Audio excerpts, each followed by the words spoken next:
Elsie Jensen here. Tonight we are making ribs.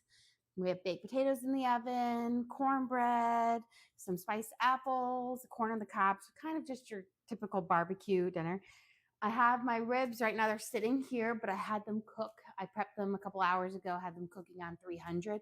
We're going to make a barbecue sauce and kind of brush them over and pop them back in the oven. But I want them to cool down just a little bit before I try to mess with them.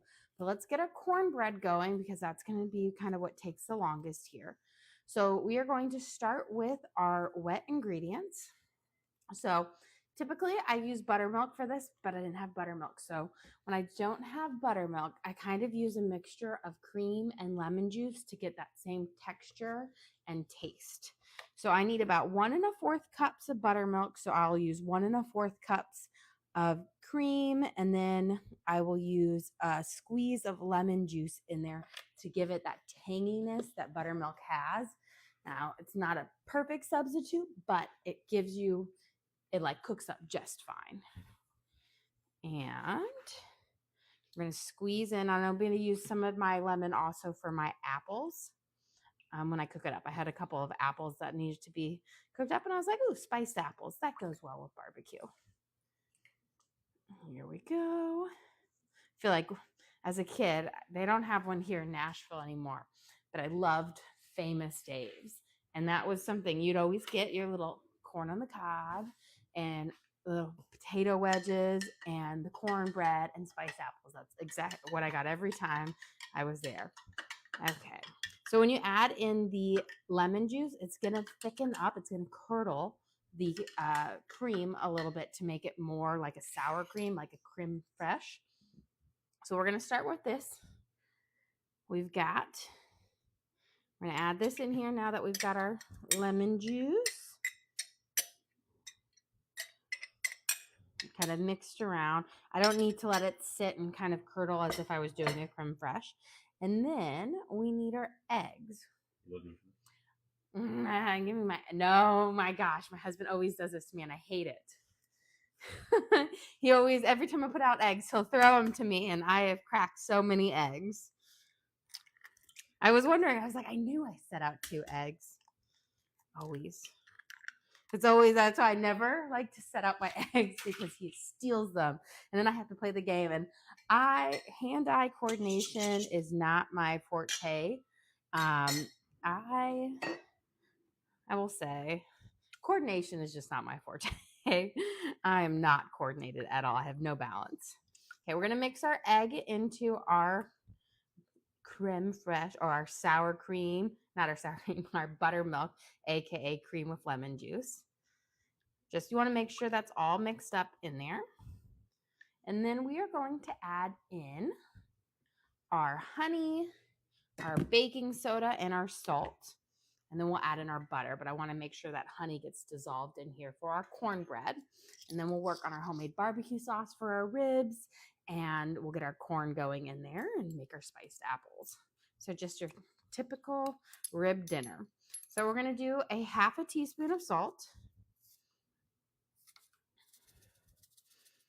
This was left over from our camping trip, and it got kind of humid, and so I'm using it up before it turns into like a solid block of salt. And then we're going to do a 1/2 teaspoon of baking soda.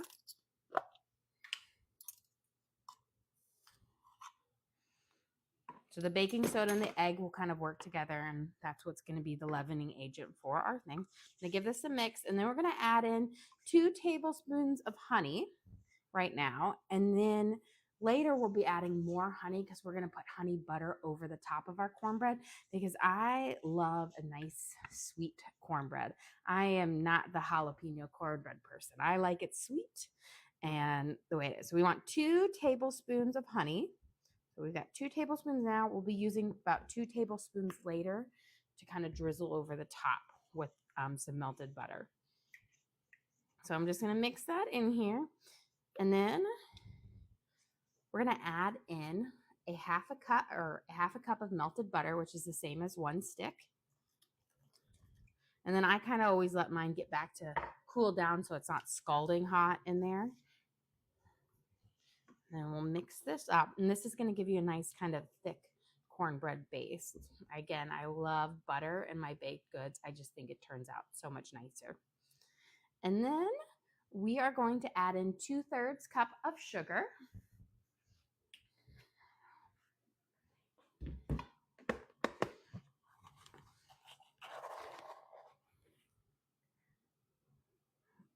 It's right about for it. Now, I personally love corn in my cornbread, but nobody else in my family does. But if you like corn in your cornbread, you could add about 1/4 of a cup of corn right in here, like frozen corn that's been thawed into it. And that would just add that little extra deliciousness. But I'm the only one in my family who likes corn in their cornbread. Okay, we've got 2/3 cup of salt or sugar in here, not salt, that would be awful. 2/3 cup of sugar. And now we're going to add 1 cup of flour and 1 cup of cornmeal.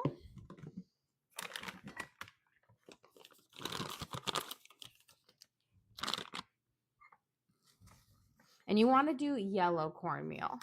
I remember when I was in high school once, we sent my stepdad out to buy like 6 grocery items. And I don't know how he managed to do it. He got the 6 items that we picked out, but he got the weirdest variation of those items. So he picked up like white cornmeal, which, I mean, you can get, but nobody gets. It was just such a random thing. So now I'm like, it's got to be yellow. Yellow is the best. So we've got a cup of our cornmeal. We'll turn this down just a smidge. And then we're going to add a cup of flour. And this, we'll mix it up, and that is the base for our corn muffins. Just want to make sure there isn't a pocket. There's kind of a little bit of a pocket in there. There we go. And then we're going to mix this up. And then I'm going to do, instead of a sheet pan or like an 8x8, I'm doing mini loaves. They'll cook up faster. Otherwise, cornbread can take like 45 minutes to bake up. So I'm going to do mini loaves. That way they'll cook up a lot faster. You could do mini muffins. I was going to do muffins, but then I realized I had no muffin liners. Got to do another restock. You got a question? Do you ever make pinto beans? I have done it occasional time because my oldest daughter likes pinto beans, but I want to like beans, but I just don't. And I can do them in small amounts, which my oldest daughter likes them, but she's the only one else in the family. Nobody else except my parents like them. So we don't do a whole lot of beans. We do baked beans. They like baked beans, but I didn't have any today. I was thinking about doing baked beans because I like baked beans as well. But you got to have a jazzed up baked beans with onions and bacon in it and extra barbecue sauce. Makes it delicious. I think I made them for Memorial Day. I made my fancy baked beans. So I know I have a video of them, but they're like the best.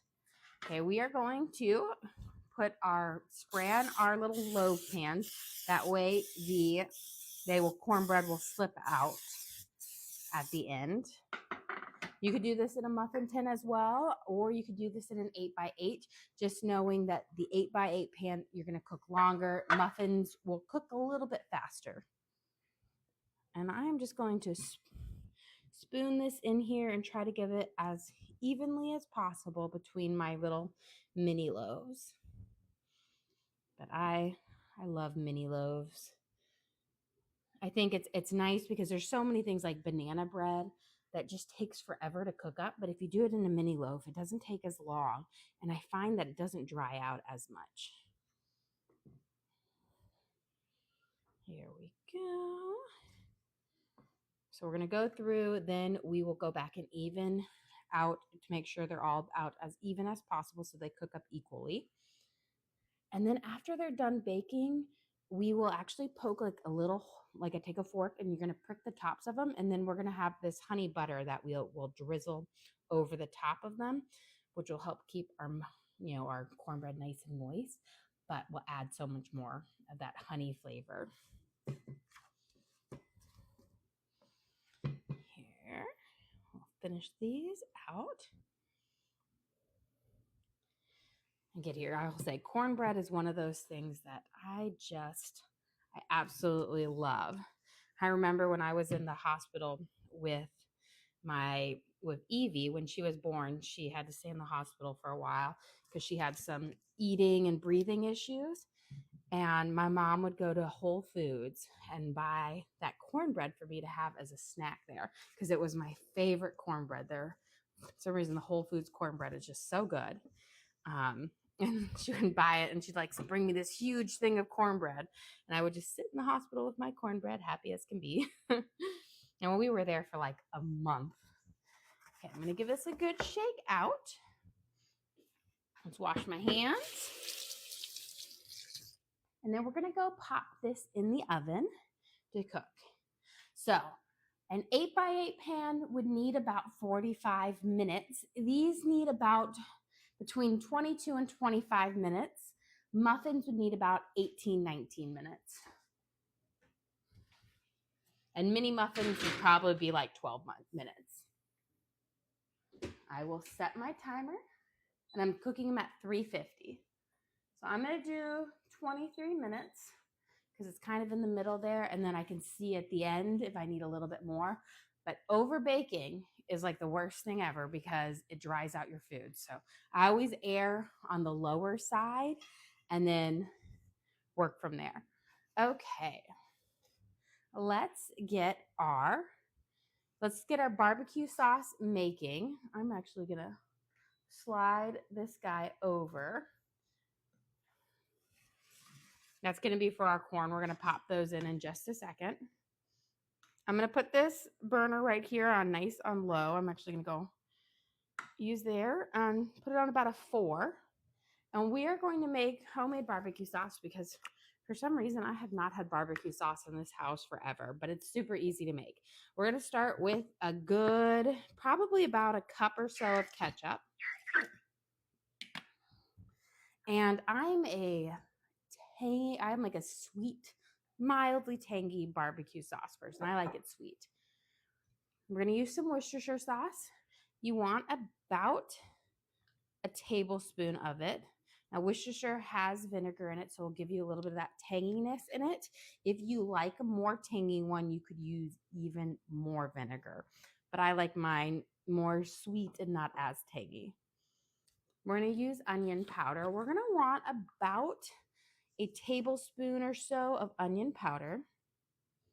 This is going to give it a nice savory flavor. And then we're going to want about a teaspoon of ground mustard. Just giving it a little shake, shake, shake until I see what I think is about a teaspoon. Now for the next part, I'm going to do half brown sugar, half honey, because I kind of like that mixture of it. I think honey, I don't like to do full honey on it because I think it gets a little too sweet. And so the mixture of brown sugar and honey, I think gets that perfect blend. There we go. So I'm going to stir that up. Let me grab my honey and my brown sugar.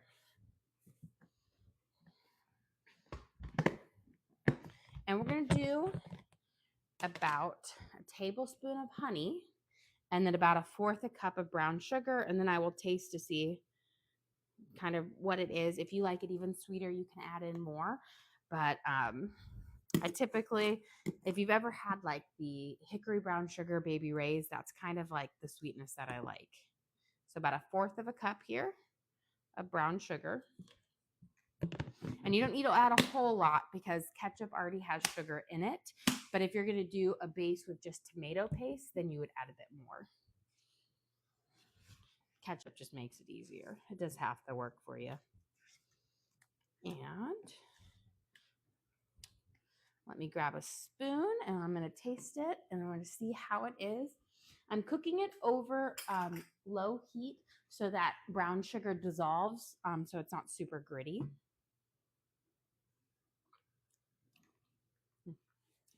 I think it's perfect. I don't think I need anything else. Maybe a pinch of pepper. Let's grab a little bit of pepper. I'm not a super spicy man, but a pinch of pepper. If you want a smokier flavor to your barbecue sauce, you could add in some liquid smoke, and that would get you that nice, I guess, if you smoked your ribs. Okay. Now I'm just going to let this come to a light boil. That way I will know when it's kind of ready here. You know, it's funny. I meant to do my barbecue sauce in this pan because this is what I'm cooking my apples in. So we'll do a quick changeover. I've got lots of little pans, but I don't have multiples of them. And I only have 3 apples today, and I find when you cut up apples, they disappear to nothing. We do a quick rinse.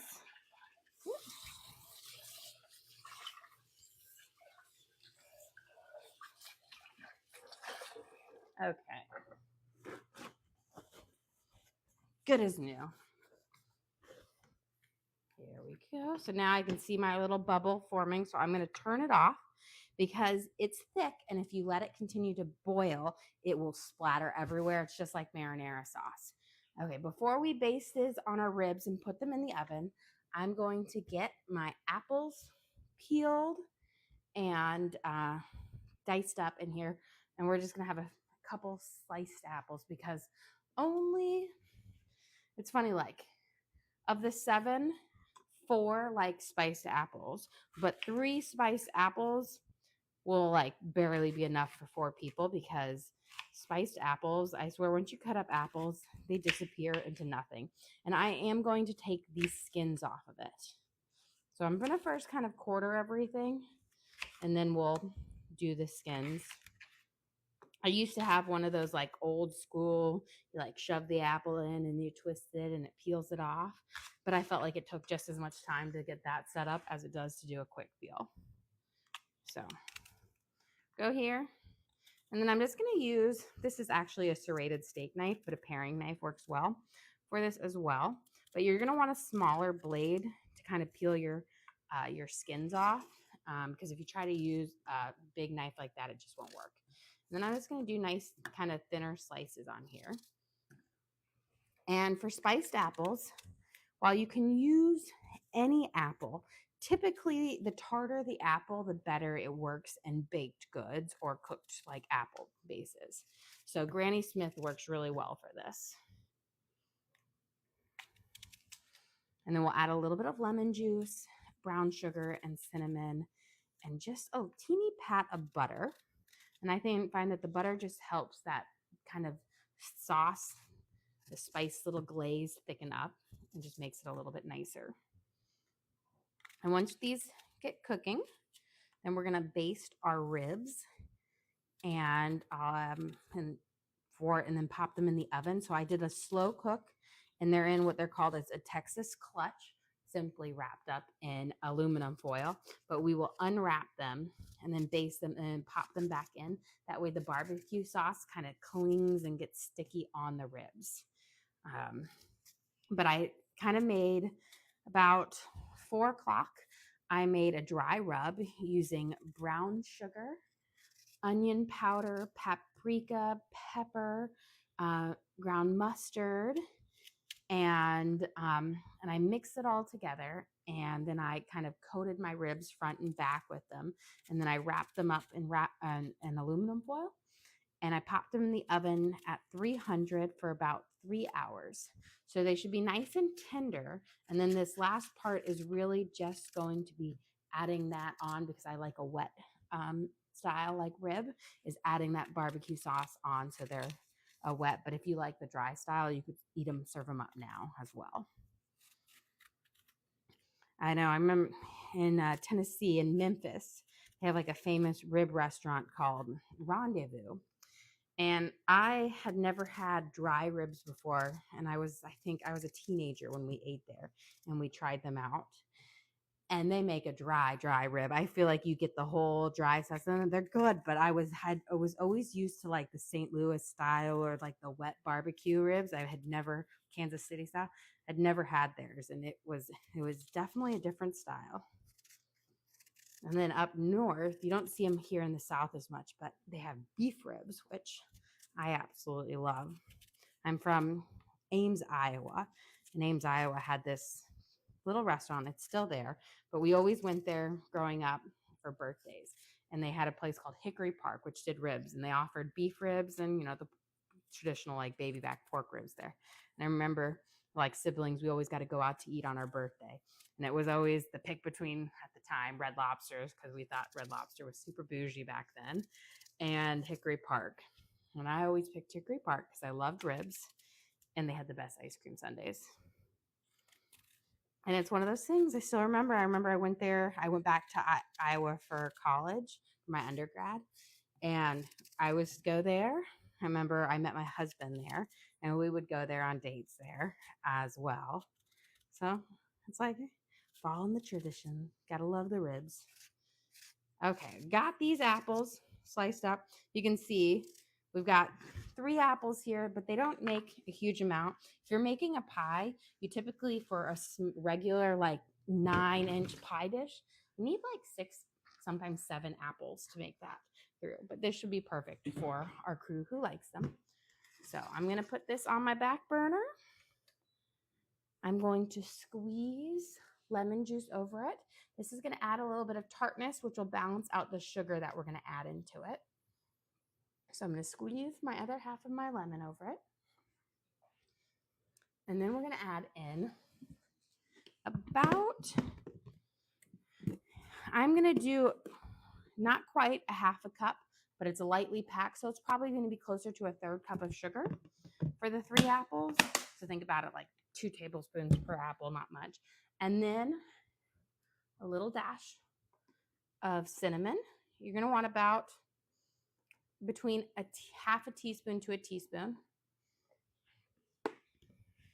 And I know this might sound crazy, but you're going to want it. A pinch of salt. And when I say a pinch, it's really, really little. But that salt really brings those spices out. And it makes kind of a difference. And let me grab a little spatula here. And we're going to kind of stir these up. And then I'm going to add in just a little pat of butter on them. But that brown sugar will start to melt on that back, thing, and it will start to create a little bit of a sauce. I'm going to turn my water up here, and we're going to put our corn in. I'm going to cut my corn in half. That way, everybody will have a half of a corn, which really means that 3 people will have a full corn, and the other people who don't like corn as much will have a half. The corn here is not as good as the corn in Iowa. That's one thing you can't beat back home. Okay, let me grab a little pat of butter, and then we're going to bring our ribs over, and we'll get our start basting them up with our homemade barbecue sauce.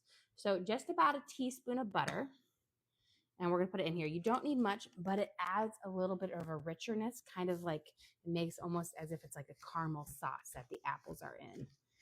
And we're just going to let those kind of cook up and get nice and soft in their own juices. Let's bring our ribs over and try to make a little space right here. And okay, it's not hot anymore. I pulled it out not too long ago. And I'm going to take them out of their aluminum foil, and then we'll baste them on here with our glaze. And this will do that finishing part. You can kind of see the steam coming out of them and that nice dry rub on them. I'm going to grab tongs because they are quite hot, and they also look very, very tender.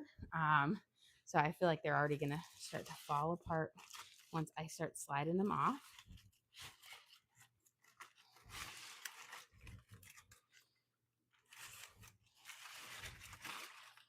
There we go. Now you could also, I'm doing them back in the oven, but you could also throw these on a grill at this stage, baste them up and throw them on the grill to also get a little bit of that smoky flavor. Come on.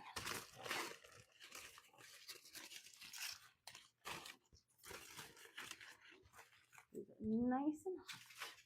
Almost got this guy free. There we go. And don't worry, let those juices fall down because that will just kind of steam up in there. I'm using a really big baking sheet for this. This is my sheet and a half, which I absolutely love because it uses the whole oven. And it's nice when you have some big dishes. Okay. And these are just baby back ribs. Although I don't know if anyone else has noticed, but the baby back ribs, I feel like in the last 5 to 10 years are huge. They're not like the baby back ribs when I was younger, where they were really petite, small frame. I feel like these almost seem more like the spare ribs that we had growing up versus the baby back ribs. And these are both a cut, but even this cut of baby back right here is huge compared to this one. Okay, now let's baste it up with our homemade barbecue sauce. And then I'm just going to kind of dab it on. Try not, you don't want to kind of spread it because you want to keep that dry rub that's on there because that's going to add even more flavor. So do a dab because if you spread, you're going to end up wiping it off. So just a nice little dabby dab. There we go. And then when we pop these back in the oven, what we'll do is that heat, now that they're out of the aluminum foil, will make this barbecue more of a sticky barbecue on it. Versus when they're trapped inside that aluminum foil, it's really humid in there. So I don't do my wet barbecue sauce until afterwards. Otherwise, it will kind of just get watery. Okay, just about done. And then I always have extra barbecue sauce for afterwards because there's always somebody who wants even more barbecue sauce. It's like the rib is the vessel to get to the barbecue sauce for some people. It's like my kids when they eat French fries, the amount of ketchup they put on a French fry. Okay. We've got it. Let's go pop these in the oven. We're going to have to do a step there because we do have some of that juices on it, which will just kind of steam up and make a very moist environment in the oven, which will be great. But we can sneak a peek at our cornbread that we have. And it looks like it's getting close. I'll do my little dab touch, but I can tell, I think it still needs a little bit longer. So yeah, it's still, if you see when I push down, you see how my finger kind of goes in. That tells me that they're not done. While they may look done, they're not done yet. I'm going to rotate them though, because the back of my oven is hotter than the front of my oven. So if you rotate it, you're going to get more of an even bake on it versus like one side being more cooked than the other. Okay, put them in there. I think the ribs will be done right around the same time that the cornbread is done. So let's finish up making our apples. Give them a nice stir. You can see it starting to get kind of reduced down for it. And then I'm going to grab a teeny bit of cornstarch that I'll add at the end to make a slurry, which will give you that kind of sticky coating on it. So let me grab my cornstarch over here. That's if you put it in like apple pies or any of those fruit fillings, and you know that kind of gel type consistency, most of the time you get that base from a cornstarch. And we'll sprinkle it over like a light dusting, and that will thicken up those juices. But I don't do it until the end because I want the apples to tender up first. And if you do it towards the end, then they don't get to marinate in their juices as well. Okay, let's get our butter and honey melted for our cornbread, because remember, we're going to brush over the tops. We're going to poke a little holes with a fork, and then we'll brush over our honey butter with it. So where did I put my butter? It's right in front of me. Okay, you're going to want you're going to need more than you're actually going to put on there so you can brush it on. So you're going to do about 4 tablespoons, but you're not going to end up using it all towards the end. But if you're like me, you can dip your cornbread in it at the end, but it's kind of hard to brush it if you use any less. So I'm going to turn my back burner on low, or like on a 3 to 4. We're going to melt that, and then we're going to add in about 2 tablespoons of honey.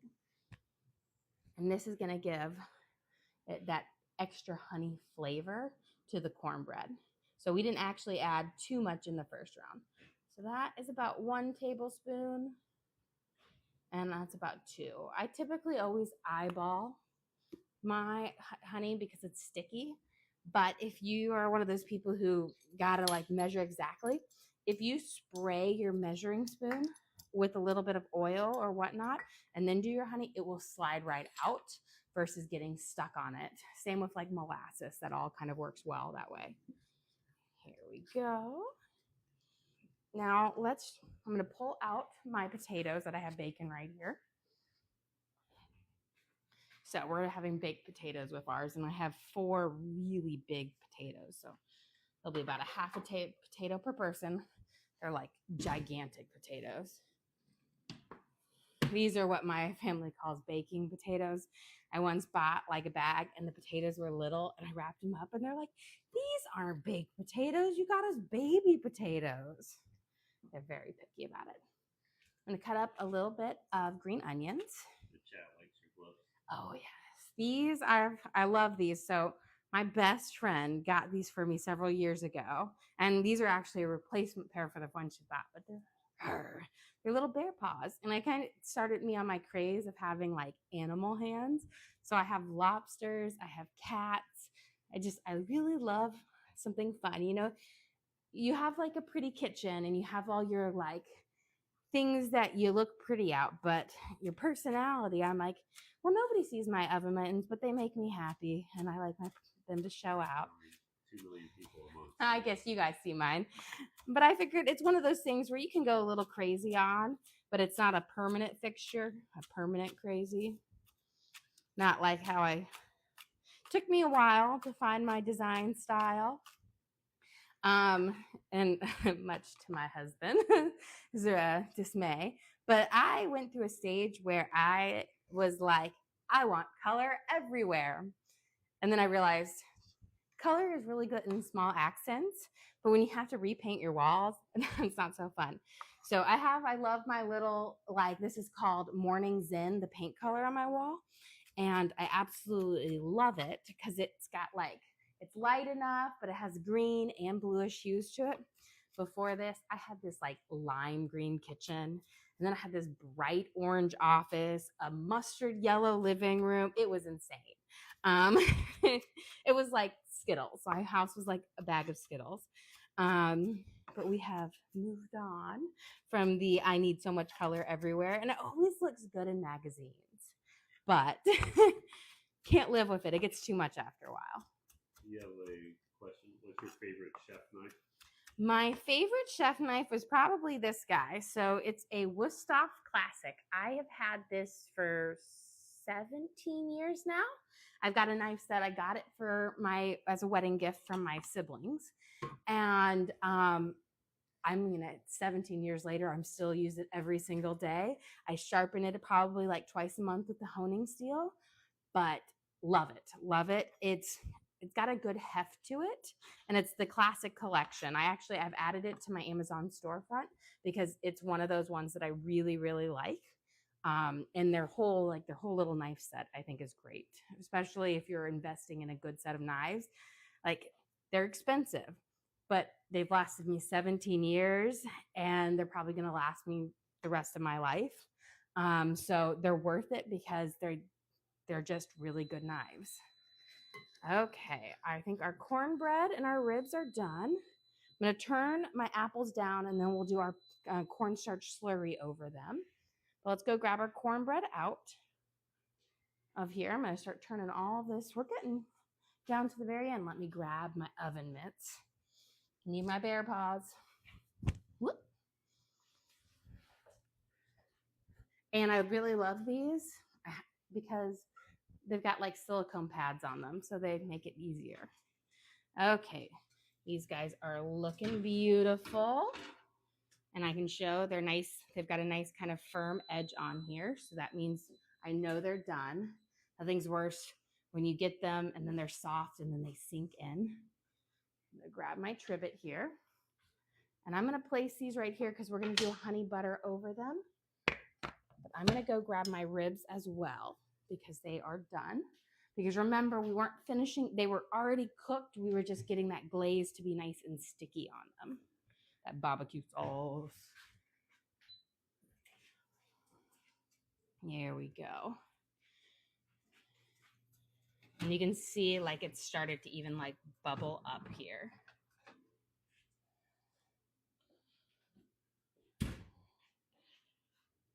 Got to be careful because I don't want to burn myself. That is one thing in the kitchen. I never cut myself, but I burn myself all the time. And that's because I'm just moving around and I'm not careless. I'm careless. Okay, I'm going to bring these up and put them, and move them closer to you guys. Nice and steamy. Here we go. So our beautiful ribs, these are baby back. And then remember about at 4 o'clock today, so I guess 4 hours from now, I did a nice dry rib on them using brown sugar, onion powder, mustard powder, garlic salt, paprika, and yeah, I think that's it. And then I kind of coated them with this dry rub all on both sides, wrapped them up in aluminum foil and baked them at 300 in the aluminum foil for about 3 hours. Then I took them out and let them rest for about 30 minutes. Then we made our homemade barbecue sauce. I coated them and we popped them back in for about 7-8 minutes to kind of get that barbecue sauce to stick to it. Here is our cornbread, and now I'm going to take my honey butter that I made. We've got it nice and melted. This was about 4 tablespoons of butter with 2 tablespoons of honey. So I'm going to do a brush over, and then I'm going to grab a fork and we're going to poke some holes on it and we're going to brush them over again. But I like to seal it in here real quick. So let me grab my fork, turn off that back burner. So think about like when you have a poke cake where you kind of poke holes in it. This is going to allow that butter to seep down into the middle of the cornbread and give you more flavor than just being on top. So it's just like those old-fashioned poke cakes where you pour kind of like a glaze over it. This will allow that more flavor to kind of enter in. There we go. And this is going to keep your cornbread nice and moist and give you that nice honey flavor to it because it is just so delicious, a nice sweet cornbread. There we go. Now let's finish up our apples and then we will be ready to serve up. So I'm going to turn this guy down really, really low. And now with the cornstarch, you want to dust it over because if you plop it in like a spoonful in at it, it will gel up and what you'll get is a little cornstarch dumpling. So you don't need much. You probably are only going to need about a half a teaspoon, but you're just going to do a nice little shake over. And then I'm going to mix it up. And this is going to cut, once it interacts with the liquid and the butter in there, it's going to thicken it up into a nice kind of gel. Don't go crazy. Don't add too much because then it will be really, really thick. And you want it just all those spices to stick onto your apples. And that's just going to give you some just really great flavor. There we go. And if you add too much cornstarch or starch too, what's going to happen is you're going to get more of a kind of a powdery texture flavor to it instead. Let's get our plate here. Let's start prepping up for to serve up here. Now to see logistically where we're going to do our serve. Let me get one of my potatoes ready. Now these are big potatoes, so I'm going to cut them in half because they are quite the whoppers. So my trick with potatoes is I put these in the same time I put my ribs in at 300 degrees, but you give them a really good scrub. Then you poke a bunch of holes in them and you add a little tiny pat of butter in and a little bit of salt. So it's going to season it up, but it's going to make it to where you have such a tender but like still moist, not dry baked potato. So you can see you can just smash it down, and then we'll add a little bit of butter to it. And then I love my green onions on it for it. And then for those who like sour cream, you could add a big dollop of sour cream. You have a question?